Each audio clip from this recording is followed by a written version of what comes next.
திருமுறை கண்ட சோழன் அப்படின்னு சொல்லி சோழ மன்னர் வந்து அழைச்சாங்க. திருமுறை வந்து யாற்றிருந்து மீட்டெடுத்தாருங்க? சமஸ்கிருதத்திலிருந்து மீட்டெடுத்தாப்புல. அந்த ராஜராஜ சோழத்தேவருடைய ஒரிஜினல் பேர் என்ன தெரியுமா? அருண்மொழி தேவன் சொல்லிதான் அவர் பேர். அருண்மொழி தூய தமிழ் பேர் தான். ராஜராஜர் என்பது வந்து பாத்தீங்கன்னா பட்டம். திருமுறை கண்ட சோழன் என்பது எப்படி ஒரு பட்டமோ, தெற்காசிய நாயகன் என்று சொல்கின்ற எப்படி ஒரு பட்டமோ, பொன்னியின் செல்வன் என்று எப்படி வந்து அது ஒரு பட்டமோ, அது போலதான் ராஜராஜர் என்பது ராஜாவுக்கெல்லாம் ராஜா என்ற அந்த பட்டத்தை மக்கள் கொடுத்தாங்க. அது தெற்காசிய மக்கள் கொடுத்த பேரு.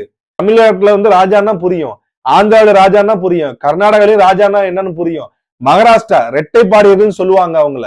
ரெட்டைப்பாடி, ஏழரை இலக்கணம், முன்னீர், பழந்தீவு, பன்னீராயிரமும் அப்படின்னு சொல்லி இன்றைக்கு லட்சத்தீவு, மகாராஷ்டிரா, அது மட்டும் இல்லாம வந்து பாத்தீங்கன்னா வங்காளம், அது மட்டும் இல்லாம இந்தோனேசியா, தாய்லாந்து, இலங்கை வரைக்கும் எல்லாருக்கும் ராஜானா என்னன்னு தெரியும். இந்த ஊர்ல போறோம் பாருங்களேன். ஆக தெற்காசியா முழுவதையும் வந்து அவர் கைப்பற்றனாலதான் அனைத்து மக்களும் புரியக்கூடிய ஒரு வார்த்தையாக மக்களே வந்து இங்க இருந்த ராஜாவுக்குலாம் ராஜாங்க இந்த தமிழ் ராஜா அப்படின்னு சொல்லி ராஜராஜர் என்ற பட்டம் கொடுத்தாங்க.